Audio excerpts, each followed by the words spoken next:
This production was created for personal use and friendly distribution under the Creative Commons license. It is intended only for demo reel purposes and others' enjoyment.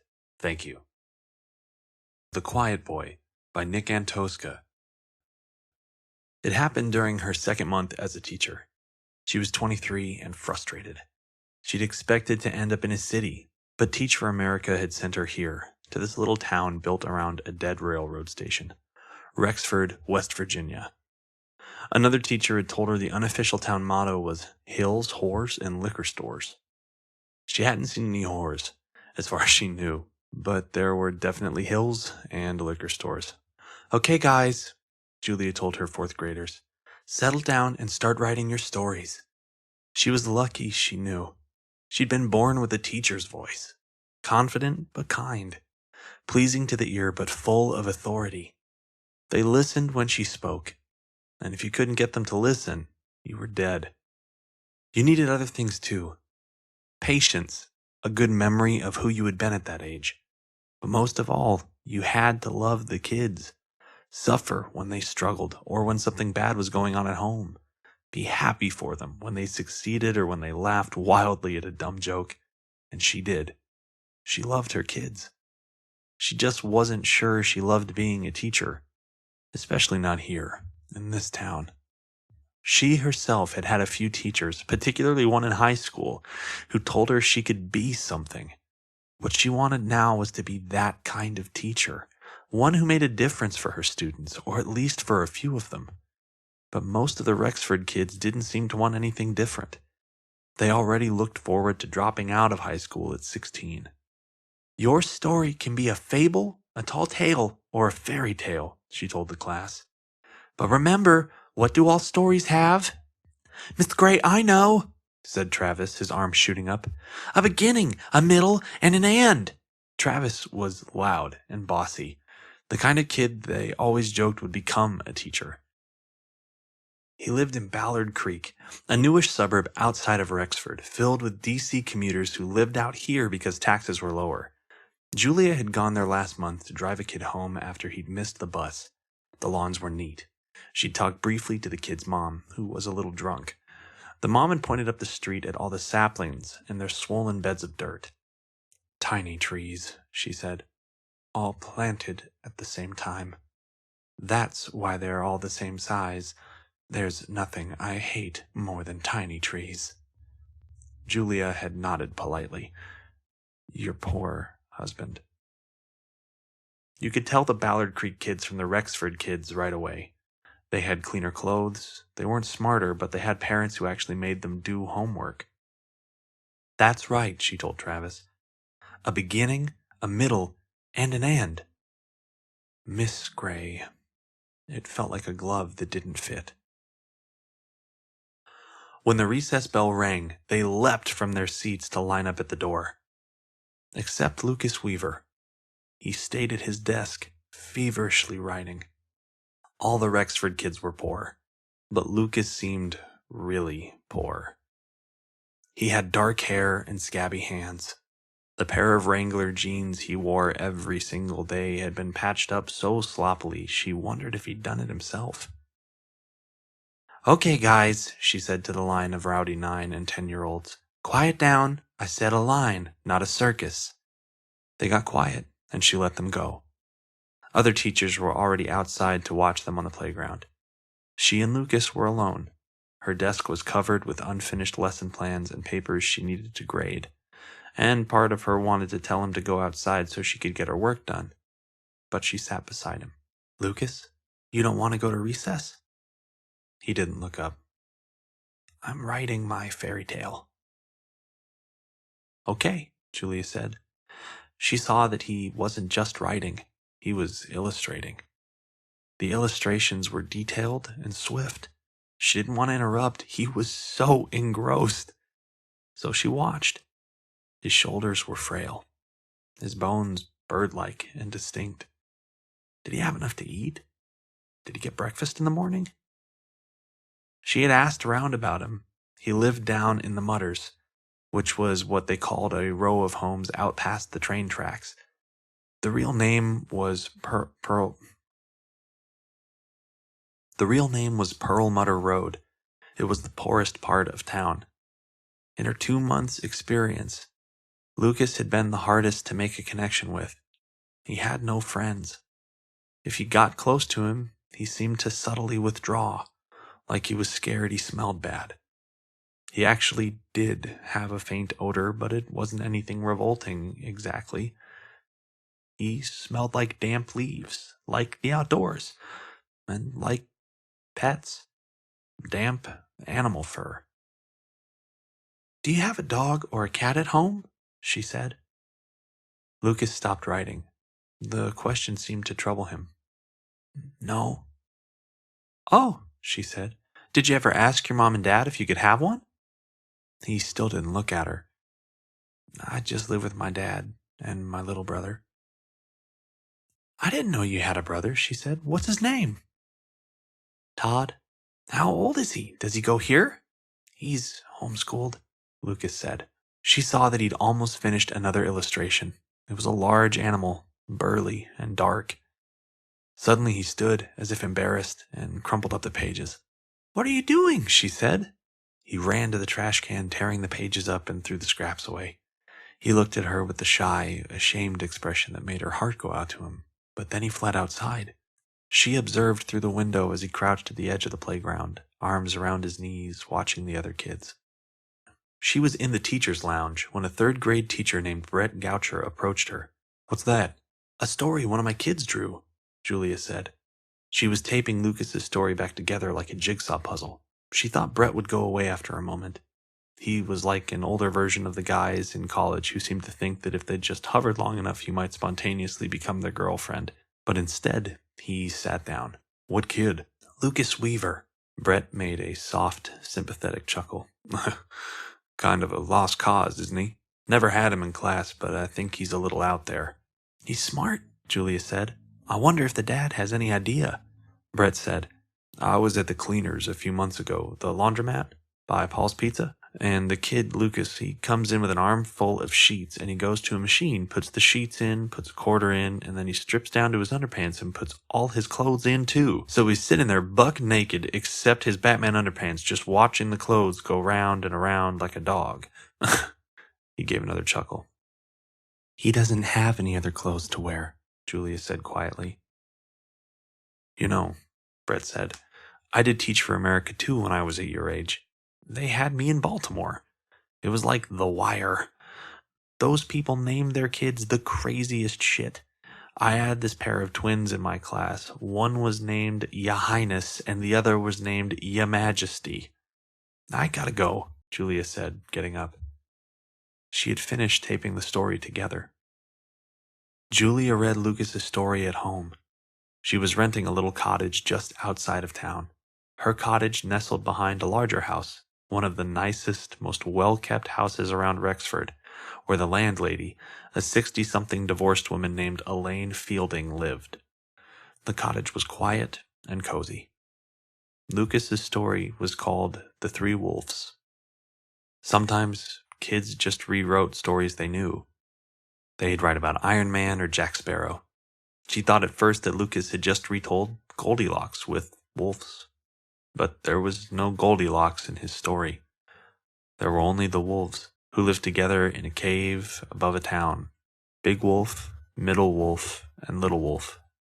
Big Wolf was a brute. Little Wolf was timid. Middle Wolf was the peacemaker. Every day, Middle Wolf went out and got fish for them all. But one day he came back and Big Wolf and Little Wolf had rabies. All they wanted to do was go to town and eat people.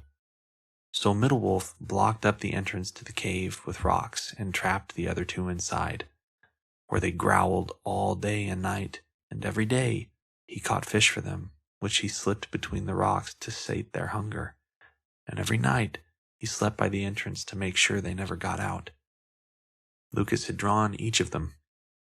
His illustrations were quick but thoughtlessly confident, like a painter's sketches. The most extraordinary thing was how realistic they were, except that Middle Wolf had an oddly human face and Big Wolf had strange eyes. Little Wolf was just a pup. It was a strange story for a kid to write. He'd said he lived with his dad and little brother, Todd, so Big Wolf was the father. Little Wolf was Todd, and Middle Wolf, the one who took care of everything, who kept the peace, was Lucas. She guessed Lucas's father was probably an alcoholic and maybe a bad one, and Lucas was probably one of those kids who have to parent the parent, clean up and put his brother to bed on nights when dad stumbled in late or passed out early. And that thing about Little Wolf getting rabies. Was Lucas afraid because his brother, probably younger and more impressionable, looked up to Dad? Might one day become him? Was she reading too much into it? She went to bed with the story kicking around her mind. Shapes of wolves slouched through her dreams, surly, with black, matted fur. Julia went by Rite Aid on her way to school and bought sweatshirts and socks. Before class, she looked at Lucas's front office records. His home address was listed as 18 Pearl Mutter Road. The only parent listed was his father, Frank. Frank. She pictured a big man, rough, with a nimbus of liquor breath. "What are you interested in the Weaver kid for?" the secretary, Carol, asked. Julia closed the file. "Mrs. Parsons mentioned a Board of Ed thing once, an art program for gifted students, county arts program, or Jefferson County Arts Mentorship Program," Carol recited. "It's Fed money. They pay special teachers, bring them in a couple times a week after school, one-on-one work." Julia thought, that would be perfect for Lucas. At lunch, Julia kept Lucas behind and gave him the clothes. 2 cheap gray sweatshirts and 6 pairs of white socks with red stripes. He seemed to not believe it at first. He didn't want to let go of them. "These will fit me," he said, tentative. "Good," Julia said. Then she said, "You like drawing, don't you? You like art?" "I like drawing stuff. I found out about a special program for kids like you," she said. "You'd get to stay after school and work with a special art teacher for drawing. I talked to a man at the Board of Ed about it. Is that something you'd want to do? Enthusiasm or hope? One of those quiet, thrilling things." "Yeah," he said. "Great," Julia said. "I just need to get your dad to sign a permission slip. I'd like to talk to him about it too." And Lucas's face changed. A light went out. "Actually, I don't want to," he said. He got up and he hurried toward the door. "Wait," Julia said. "Lucas, you would get to—" "I changed my mind," he said, fleeing. She heard the sharp, echoing smacks of his sneakers in the hallway. She thought about it that night, making dinner at the cottage. She could hear Elaine's dogs, a mastiff and a Dalmatian, barking from the main house. Must be a rabbit in the yard. She thought about how Lucas had reacted so viscerally to the idea that she might talk to his father. Was he embarrassed by the idea of her meeting Frank? No, not embarrassed. There had been fear. He thought Frank would punish him for being singled out as gifted. The next day at lunch, she tried to talk to Lucas again, but he resisted, saying only, "I changed my mind. I don't want to do it." Later, she called his home phone number, the one listed in his file, but got, "This number is not in service."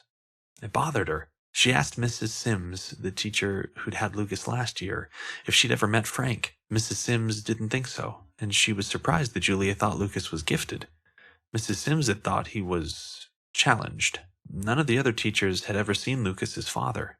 "Well, this is what I'm here to do, isn't it?" Julia thought. "If nobody else at this school has gone out of their way to help this kid, or reached out to Frank Weaver, it might as well be me." She didn't tell Lucas. Pearl Mutter Road was the last stop on his bus route, so he would get dropped off around 4. If she left school right away, she could get to his house by 3:40, which would give her 20 minutes to talk to Frank Weaver. It was Friday. She drove through town past forlorn houses and big dogs chained to posts, past Judy's laundromat and Paul's Pizza, then down a pockmarked road to the dead train station. She crossed the tracks and drove down a short road flanked by woods that became another road. The sagging homes that lined it made her think of toothless faces. This was Pearl Mutter Road. The Mutters, Lucas's house, number 18, was a 2-story gray trap. The porch was sunken. The driveway was so overgrown that there was no driveway. Julia parked on the street. The house was even worse up close. The neighboring ones at least showed signs of life. Toys on porches, curtains in windows, but Lucas's front yard hadn't been mowed in years, and the windows were actually boarded up. Had she made a mistake? She looked around. It was quiet. She could hear insects, birds in the woods, dogs. There were no dogs. Every other yard in Rexford, it seemed, had a dog. But not here. Not in the Mudders. She remembered how Lucas smelled. Like pets. But he told her he didn't have any. Someone was looking at her. She didn't know how long he'd been there. A young man, a kid, on the next porch over. He had the hollow eyes of an OxyContin addict, high school age. "What are you doing over there?" he said. "I need to talk to Mr. Weaver," Julia said. Her voice sounded too high, weak. She tried again. "Frank Weaver, do you know if he's here?" He just kept staring. Maybe he wasn't such a kid. Maybe he was in his mid-20s or older. "You better get away from there," he said. "I'm from the school," she said. "I'm Lucas's teacher." "Well, I told you," he said. He went into his house. She thought about knocking on his door, asking if he knew them, but she was scared of him. She was scared of Frank Weaver, too. She was scared that at any moment she'd lose her nerve. She walked up on Lucas's porch and rang the doorbell. No sound from the inside. She beat on the door with her open hand, hesitantly at first, then harder. "Hello? Mr. Weaver?" Nothing. And yet she had a discomforting sense of someone just on the other side of the door and aware of her presence. She pounded on the door again. "Hello? Is anyone there?" Still no sound. She stepped back. She noticed something. The windows were boarded up from the outside. She approached the nearest one. The boarding up had been done haphazardly, with the boards misaligned and the nails driven in at crazy angles. It was, she thought, like a child had done it. There were gaps between the boards. She leaned in, staring into the interior darkness, letting her eyes adjust to the shadows inside. One shadow was shaped like a man. Her scalp went cold. He was standing 15 feet away, looking in her direction. Or maybe it's just a coat hung on a door. Maybe it's just... No. The figure in the darkness shifted slightly. It didn't come closer. It just shifted its weight. It was simply standing there and hating her, radiating malevolence. Then the paralysis was gone, and she jolted back as if burned. She stood at the edge of the porch, shaken. The sunlight on the back of her neck made her feel like a little girl, a fearful and wildly imaginative child. "You're just scared you didn't see that." The neighborhood was empty and silent. She edged back to the window and peered between the boards. The figure was gone. There were still shadows in the same place, but they were indistinguishable from other shadows. Get your shit together. She'd come out here to do something, to help a kid who needed help. Jumping at shadows was no way to go about it. Something was wrong here, though. That living room hadn't looked inhabited. Julia went down the porch steps and looked up at the house again, and now she noticed something. The upstairs windows were not boarded. There was only dark glass. Walking cautiously around the house, should I be doing this? She peered into the backyard. The grass was high. There was a slash of blue material in it, shiny like a windbreaker. A tent. A sagging blue tent, as if for a camping trip. The front flap was open. She approached it and knelt to look in. She saw candy wrappers, empty peanut butter containers, bed sheets with some comic book hero on them. Thor. It was Thor. A child's sheets. And she saw pens and pencils and 9x12 paper, the kind they used in the school printers, and library books. School library books. Sounder and Bridge to Terabithia. And in the corner, a small pile of familiar white socks with red stripes. Lucas was living in the tent. The poor kid. Where was Frank Weaver? Had Lucas's father abandoned him here? Gone out drinking one night and never come home? She went back around the house, intending to leave, and then she heard the school bus. Instinctively she stopped. half hidden. Lucas and two older boys got off. The older boys were roughhousing as they went off down the street. She watched Lucas walk towards the house alone. He went around the other side into the backyard. She crept back around to see him enter his tent. After a moment, he came out with the Thor sheets bundled in his arms. He carried the bundle back around the other side of the house. She watched him go up the street, his small figure getting smaller. Off to the laundromat. He was on his own. She would have to talk to child services, get the county involved. Once he was gone, she walked toward her car, but a prickly feeling on the back of her neck, like a silk scarf brushing against it, made her turn around and look back at the house. It was a shell, a sarcophagus. A shape moved in the upstairs window. A child's silhouette, smaller than Lucas, maybe 5 years old. Then it was gone. It had been sucking on its fingers. Todd, the little brother. She walked back to the porch and she rang the bell and called, "Todd?" No answer, but she'd seen him. He was in there. She pounded on the door. Silence. She peered through the boarded up windows again. Darkness. Then, soft as a cat, a little figure dashed past. "Todd," she shouted. "I'm Lucas's teacher from school. Can you let me in?" No reply. She tried the front door. Locked. "Todd, I need to talk to you." She heard something, like a kitten mewling from inside, plaintive. As it got louder, it sounded less like a kitten and more like a child. It grew into a sob, a sound of desolation and fear. "I have to get in there.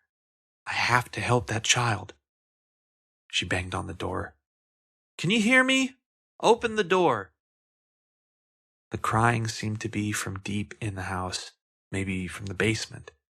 It had a faraway, panicky, almost hysterical quality. Julia threw herself against the door. Something terrible was happening inside that house. Something had happened to that child, and a kind of madness was coming over her. "I'm coming!" The door didn't give. She looked around wildly and saw something sharp in the grass, a long piece of metal, rusted, something from a car. She brought it to the door, stabbed one end between the door and the jamb, and pulled. With a retching crackle, the door swung inward, the old lock ripping out of the dry, almost rotted wood. Immediately, the crying stopped. She looked into the foul, stale darkness and listened. Her heart was pounding. She felt it in her throat and ears and under her left breast. The fever that had come over her, the frantic desire to get inside the house, help the child, subsided a little. Did I really hear it? Yes, she had heard it. And she'd seen the silhouette. There was a child in this house and he'd been terrified, maybe in pain. So why now the silence? She stepped inside. The air was heavy. She held the neck of her shirt over her mouth. Things had rotted in here. There were animals in the walls or something, and one had expired. "Todd?" Her voice died in the air. She was in a cramped front hallway. To the left was the kitchen, ancient dishes in the sink, everything coated in a grime skin. To the right, though, was the living room, the room she'd seen the little figure dash through.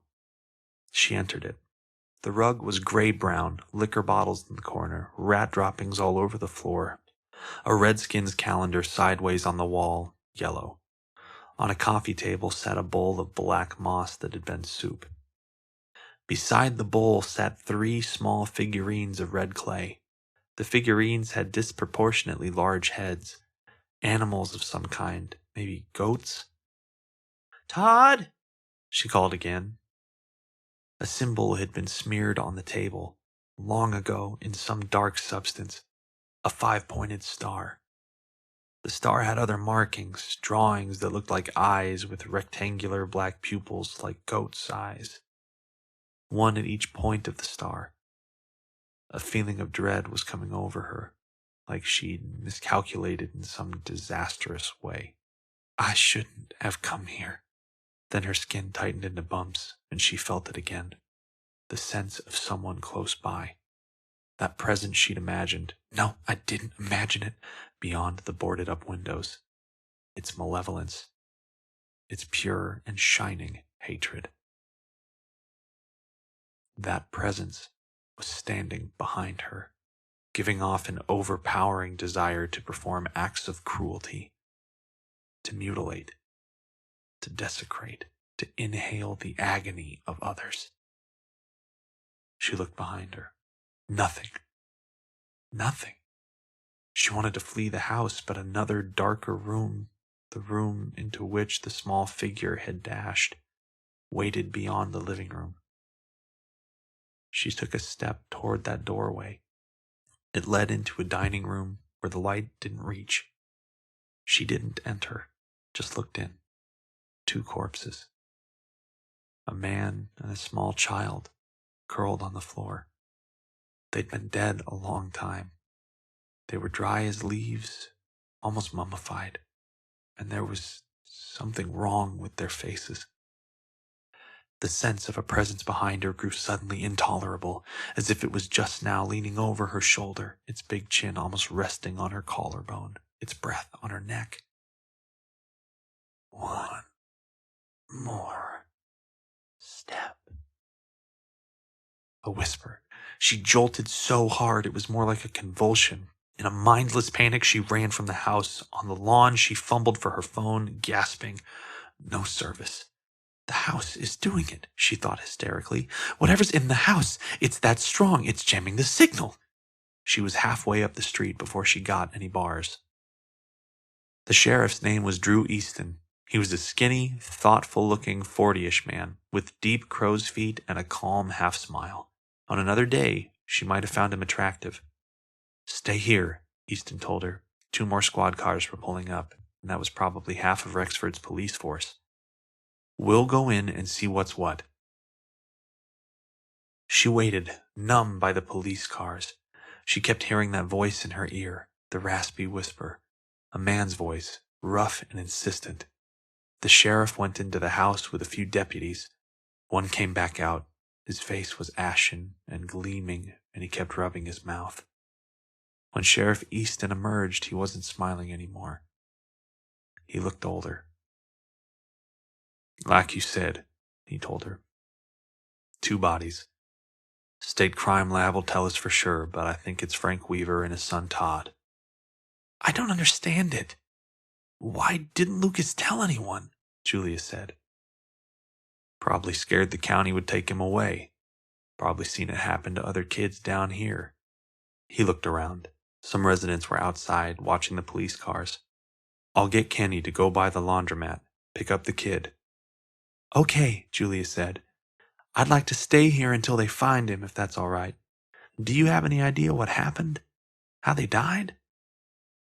Easton sighed. If I had to guess, I'd say Frank killed his boy. Maybe fed him rat poison. There's a big box in there. And then killed himself. What happened after that, I don't know. It looks like nobody's been in there for a year. Oh, God. What about the crying I heard? And the person I thought I saw moving around? You didn't think. You saw it. Easton gave her a strange look. There's nobody else in there. We looked all over. Only place we haven't been yet is the basement. Why not? She said, uneasy. It's locked. Heavy door. We're looking for a key. We'll get a locksmith to come if we can't find one. Could someone be down there? If so, they're keeping quiet. He shook his head again, slowly exhaled. What? Julia asked. I've been a cop for 25 years. I've seen a few people who died younger than they should. But in there, something's not right. She nodded. She knew. 1 more step. Easton went reluctantly back to the house. A coroner's van arrived. 2 men in white uniforms carried out the body bags.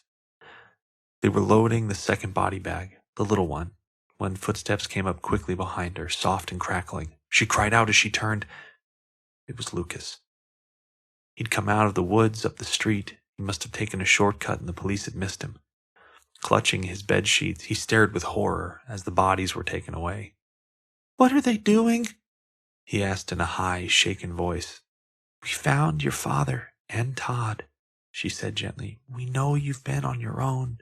It's going to be okay. We're going to—" "What are they doing?" "Lucas, how long have you been living like this, by yourself?" she said. "Can you tell me that? When did it happen?" He didn't seem to hear. He took a few tentative steps, staring with what seemed like disbelief at the small black body bag being loaded into the van. "They took them out?" he said. "They're taking them away?" "Lucas," she said, "they're not going to take you away. Someone's going to—" "They can't do that!" The look on his face was heartbreaking. The look on his face was heartbreaking. A look of despair, of someone who has no choices left. No kid should have to feel that way. She stood in front of him to block his view. She put her hands on his shoulders and looked him in the eyes. "It's going to be okay," she told him. "I know this must have been hard. I can't imagine how hard. But I'm here for you. That's a promise. Do you understand?" His state of shock seemed to subside, and a flicker of comprehension came into his eyes. He nodded. "That's a promise," Julia said again. Very quietly, he said, "I'm scared." She hugged him. She couldn't help it. Julia spoke quietly with Easton, out of Lucas's hearing. The sheriff had tried asking the kid a few gentle questions, but barely got a response. "What's going to happen to him?" Julia asked. "First thing, we need to figure out the relative situation. Maybe he goes to live with an aunt or grandma." "What if he doesn't have one?" "Well," Easton said uncomfortably, "then we see what the other options are. There are good foster families out there." "What about this weekend?" Julia asked. "Where's he going to sleep?" It was clearly a question the sheriff had not considered yet. "Well," he finally said, "I don't know that even if we drove him to Morgantown, they'd have a place all set up for him tonight. I'll see if I know someone who can—" "I can," Julia said. "He can stay with me. I rent the cottage behind Elaine Fielding's house. There's room." "Well, good," Easton said. "I mean, you're his teacher." She drove Lucas to her cottage. The whole ride he stared out the window, scanning the trees like he was looking for something. Very faintly, in the distance, there were sirens. Rexford was in a valley, and sound carried. "Do you want to listen to the radio?" Julia asked, because she didn't know what else to say. What could you say to a kid who'd been through what he had? All you could do was try to make him feel safe for the moment. "No matter what I do, he's going to need a lot of therapy." Lucas didn't seem to hear her. He just kept looking out the window. Now and then he twisted in his seat to look over his shoulder, as if something might be following them down the road. Elaine, her landlord, was retrieving the plastic refuse bins from the end of the driveway when they got home. Elaine was tall, with short gray hair, a husky laugh, and a serene, absent-minded smile. She was smiling now, wiping one hand on a faded t-shirt that said Vandals, which Julia was pretty sure was an old band. She was also pretty sure Elaine smoked a lot of weed. Elaine leaned down to the window to say hi. "Hey, who's this?" she said. "One of your students?" "This is Lucas," Julia said. "He's hanging out this weekend. Right, Lucas?" Lucas studied Elaine. "Yeah," he said. "Lucas, Elaine lives in the other house, that one." Julia pointed it out. Elaine looked a little puzzled, but waved. "Okay then, Lucas. I want you to do one thing for me, okay?" "What?" he said even more quietly. "Keep it real. Can you do that?" "Yeah." "Good," Elaine said. "Then you don't have to worry about anything." Julia drove up past the main house and parked by the cottage. It was getting dark. Once inside, Lucas shut the front door and locked it. Then he went around and locked all the windows. "You want to get pizza for dinner?" she asked. She was trying to keep him occupied, if not entertained. She had just started playing Despicable Me on her laptop. She didn't have a TV, and they were on her couch watching it. He sat with his arms wrapped around his knees. "I don't want to go out," he said. "Do you have anything to eat here?" "We don't have to go out. We can order," Julia said, searching for her phone. "What do you like? Cheese? Sausage?" She ordered 2 large pizzas from Paul's, the local place, thinking she could put leftovers in the fridge. What kid doesn't like pizza for breakfast? When she sat back down with him, she noticed again his frailness, his bird-like shoulders. Her desire to help him, to protect him, swelled up stronger than ever. Now that she knew how he'd been living, she wondered if he was suffering serious malnutrition. He should be checked out by a doctor. He should have been taken straight to a hospital. She wasn't going to make Lucas's night even worse by rushing him off to War Memorial Hospital right now, an hour away, just when the movie was getting good and they had pizza coming. But she could make sure something was arranged for tomorrow. She went into the kitchen with her phone. Sheriff Easton had given her his number. His phone rang many times before he answered. "Yeah? Who's this?" He sounded almost out of breath, and there was a siren loud in the background. She had the impression that he was driving. "It's Julia Gray. I wanted to ask you, I think Lucas should see a doctor, get checked out. I think he's malnourished, and given how he's been living—" Yeah, of course. I'll take care of it tomorrow." "Is everything all right?" she asked. "What's going on?" "I'm headed over to Ballard Creek. It sounds like some people got hurt over there tonight. Maybe bad." His voice sounded raw, not the confident man who showed up in the mutters a few hours earlier. "Miss Gray, I have to go, but there's something else I ought to tell you. We got into the basement. I'm going to ask that you keep this to yourself. What we found down there was a lot of animals. Dead ones." "What kind of animals?" she said quietly so Lucas wouldn't hear. "Dogs. Mostly dogs and cats. Some of them had collars and tags. They were... I've never seen anything quite like it. They were kind of twisted around, like with their necks and their bodies broken." "Broken?" she said. "Like something wrung them like towels and broke everything inside them," Easton said. "And some of them hadn't been down there that long. Some of them had only been there maybe a week or less." Julia looked back into the living room. Lucas was watching the movie. "How big were they?" she said faintly. She heard what sounded like a police radio crackling. "Small. Cats and small dogs." He knew what she was thinking. "Miss Gray, I don't know what happened to those animals in that basement, but if you don't want that kid in your house tonight, I get it. You bring him over to the station. You understand?" "I'll call you back," she said quietly. She hung up. She looked back into the living room. Lucas was not watching the movie anymore. He was looking at her. She remembered the way he always recoiled at school if anyone got near him, like he was scared he smelled bad. But he didn't smell bad. He smelled like pets. Tried to wring them like towels. Broke everything inside them. Julia looked at his skinny arms, his small white hands. He couldn't do that, could he? She walked slowly over to him, and he kept watching her. She sat next to him. She looked him in the eye. "Lucas," she said, "how long ago did your father and little brother die?" "I don't want to talk about it," he mumbled. "You need to," Julia said. "How did they die?" "I don't want to talk about it," he repeated almost inaudibly. "Did you see it?" He didn't speak. She looked at him, that quality he had, which she had interpreted as vulnerable shyness. Could it be something else? Something colder? More reptilian? She remembered that movie, The Bad Seed, or was it The Good Son? One of her relatives had made a joke about it when she became a teacher.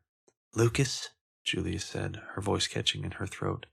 They found some animals in your basement. Do you know what I'm talking about? No answer. Do you know how they got there? No answer. Did you put them there? He shook his head slowly. She took his arm. It was thin as a bone. Lucas, if you don't answer me, I can't help you. Please tell me the truth. Who killed the animals in the basement? He just stared at her. Thoughtlessly, as if in a dream, she stood up and started backing away. Dimly, she was aware of the dogs barking over at Elaine's house, but then they both went silent. The movie, still playing on her laptop, chirped mockingly. Lucas watched her back into the kitchen. Then he turned to look out the window, where darkness had fallen. She called Sheriff Easton back. She had to call 3 times before he answered, but when he did, she could hear screaming in the background. The gender of the person was impossible to know, but they were screams of fresh, shattering grief. Who is that? What's happening? Julia said unsteadily, a panic rising. Miss Gray, I gotta call you back, the sheriff said hoarsely. Some people got killed over here in Ballard tonight. The way he hesitated before he said killed made it sound like they hadn't just been killed, like something more awful, more specific had happened to them. I think maybe some kind of animal's gotten loose, and we don't know where it is now. Rabies. She had a flash image of a human body torn apart, broken. Tried to wring them out like towels, lying like a huge, shredded red rag on one of those neat green Ballard Creek lawns. Sheriff, I want to talk to you about Lucas. Not now, he said distractedly. Just lock your doors. She said, They already are. And then Easton hung up on her. And all they wanted to do was to go to town and eat people. Except maybe he hadn't hung up on her, because when she looked at the phone, she had no service anymore. Just like earlier at Lucas's house. And just like earlier, she felt the chill of dread. The fine hairs all over her body standing on end. She looked at Lucas again. He was still looking out at the window into the night. But now he was gripping the edge of the couch with white-knuckled hands. If he were a dog, the hair on his back would have been standing straight up. Lucas, she whispered.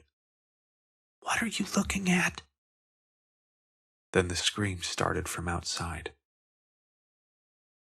They were coming from Elaine's house.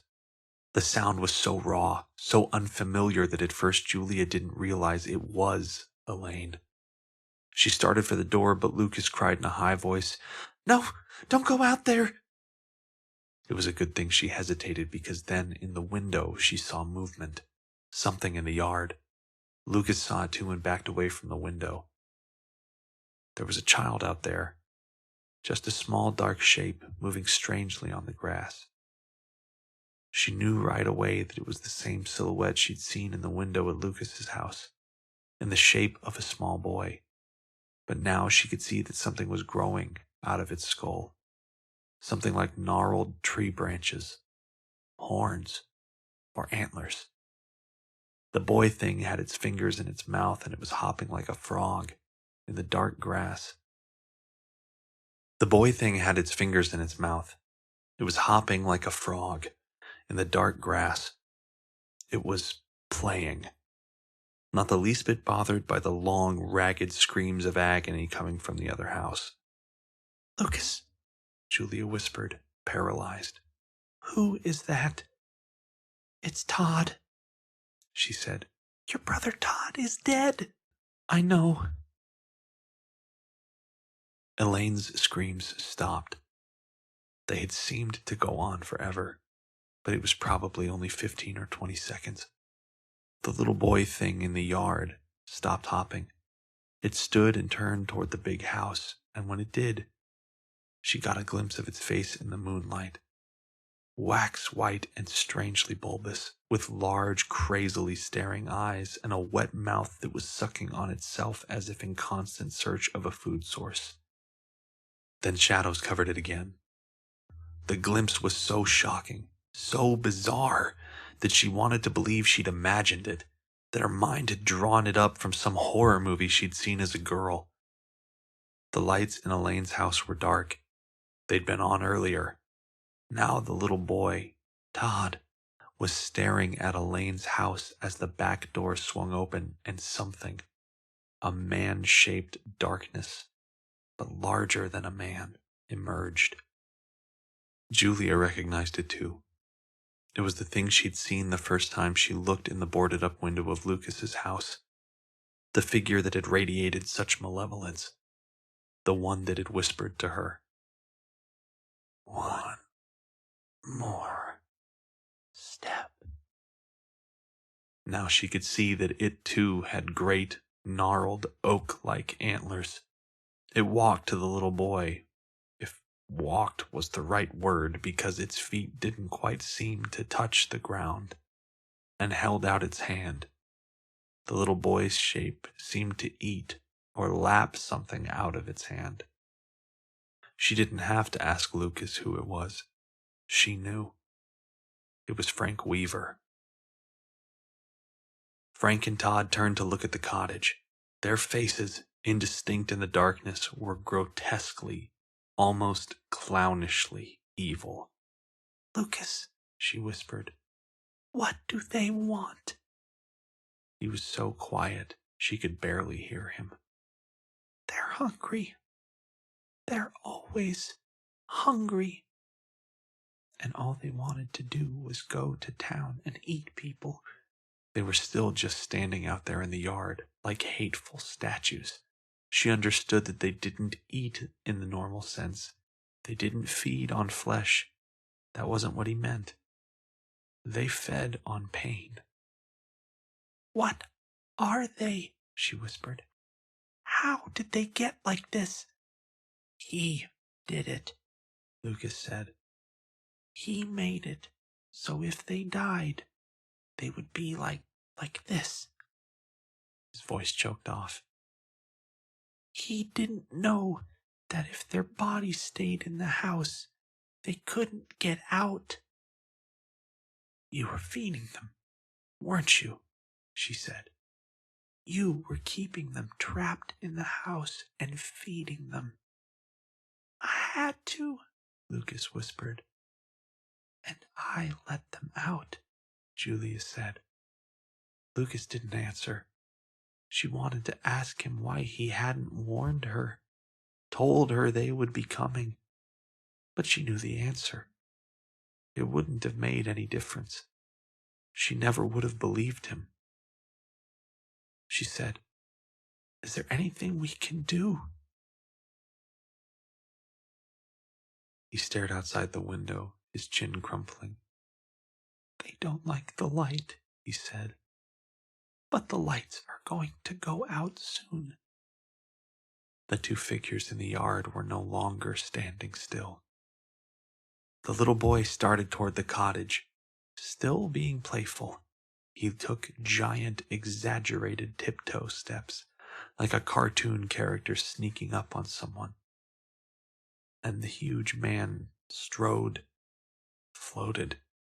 after him. A full-body panic seized her. Once, as a child, she had been dragged and rolled by a wave at the beach. It seemed to go on forever, and as her brain screamed for oxygen and black dots swelled in her vision, she'd felt the same panic. "I am going to die too soon, as in now." They came toward the cottage with nightmarish slowness, grinning, enjoying themselves like an obscene parody of a father and son out for a walk. And she knew that when they reached it, her life would end. "I'll go with them," Lucas said faintly. "They came for me. If I go out there, they might not." "Shut up," she hissed. She was trying to think. "The lights are going to go out. She knelt and fumbled under the table by the front door. She kept a flashlight there. A tiny voice in her head screamed at her, "Send him out! Send him out! If he's the one they want, send him out there and run!" Ignoring it, she turned the flashlight on. A heavy, powerful mag light with a black metal handle longer than her forearm. Barely a second before the lights went out, darkness surged in on them. The mag light's beams swung wildly, bleaching the walls and the ceiling. She saw their leering, impossible faces suddenly right outside the window, pressed up against the glass looking in. Their eyes had rectangular black pupils, like goats. The boy gibbered soundlessly, lips moving and puckering. They'd be on her already, she knew, if not for the mag light, which had already begun to flicker. "Give him to me." A whisper, but it felt like burning smoke against her eardrum, like steam enveloping her brain. She cried out and recoiled, and then they weren't at the window anymore, but inside. The man shape in one corner of the room and the boy shape in another moving in, and the flashlight died, and Lucas was shrieking, and Julia was about to scream in someone else's voice, "Take him! Leave me alone!" Headlights flashed across the front windows. A car was pulling up outside. Frank and Todd weren't there anymore. The car door slammed. Footsteps came toward the front door. Julia tried to warn the pizza delivery boy, but he barely had time to ring the doorbell. Then two shapes lunged past the front windows, and he started screaming, too. For a moment she was frozen. Some part of her, was it though, really? Had been about to do it. About to give Lucas up. A hot wave of shame washed over her. She heard bones breaking outside all at once like a sheet of bubble wrap being twisted, and her paralysis broke. They only had a moment or two. She heard bones breaking outside all at once like a sheet of bubble wrap being twisted, and her paralysis broke. They only had a moment or two. She pulled Lucas into the kitchen and grabbed a glass salad bowl, a steel pot, and the iron skillet she used for cooking eggs. She arranged them on the linoleum floor in a triangle with herself and Lucas at the center. She started tearing up newspaper and filling them with it. She grabbed some matches and lit the newspaper on fire. "Keep putting it in," she told Lucas. "Don't let these fires die." They had only 3 newspapers. Today's, yesterday's, and the one from the day before. How long would that last? The delivery boy's screams tapered off. The small fires began to rise, with Julia and Lucas huddled in their flickering light, feeding them. She saw Todd's dark shape capering in the living room like a dog. Frank appeared in the kitchen doorway. Lucas gripped her arm. For a moment, Frank just looked at her, the fire dancing between them. The light played on his swollen face. "Give him to me," Frank whispered. A strange calm settled over her. Her brain seemed to enter that cloud again, that steam. She had to be realistic. They had gotten Elaine and the delivery boy and some people over in Ballard Creek too. They had fed. Maybe they would let her go if she gave up the boy. She could quit teaching, go back to school, do something else, live another life. Yes. First she just had to live through the night. And that meant giving up the boy. "Push him out of the light." She didn't move. But she looked down at Lucas. It wouldn't be hard. And then they would be gone. Frank's obscene face seemed to swell and distort in the firelight. "Give him to me. He's my son." She placed a hand on Lucas's shoulder, felt the frailness of his bones, the heat of his flesh. Lucas looked up at her, He was waiting for her to push him away. She looked up at Frank. She dug her fingers into Lucas's shoulder. She shook her head. Nobody noticed at first when she didn't show up for school. The town of Rexford was in shock. 6 people killed during the night, including the 2 over in Ballard Creek and others missing. But when her co-worker, Brett Goucher, who taught 3rd grade, eventually dropped by her cottage to check on her, he didn't even go inside. The kid from Paul's Pizza was lying on the porch. Paul himself was there too, having come to see what had happened to his missing delivery boy. After what had been done to them, they looked more like disgracefully made pizzas than people. Mr. Goucher got back in his car and fled. It was Sheriff Easton who finally found Julia. She was all over the kitchen floor.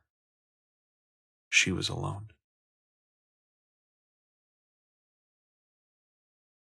You have been listening to an unabridged production of The Quiet Boy by Nick Antosca, performed and edited by Ben Womberg. Nick Antosca is a novelist and screenwriter. He is co-writing and executive producing the supernatural horror thriller Antlers, based on this short story, for Fox Searchlight, with Scott Cooper directing and Guillermo del Toro producing. He is also the creator and showrunner of Sci-Fi's horror anthology series Channel Zero. He has written 5 books, including The Girlfriend Game and Midnight Picnic, which won a Shirley Jackson Award. He is from New Orleans and lives in California. This production was created for personal use and friendly distribution under the Creative Commons license. It is intended only for demo reel purposes and others' enjoyment. Thank you.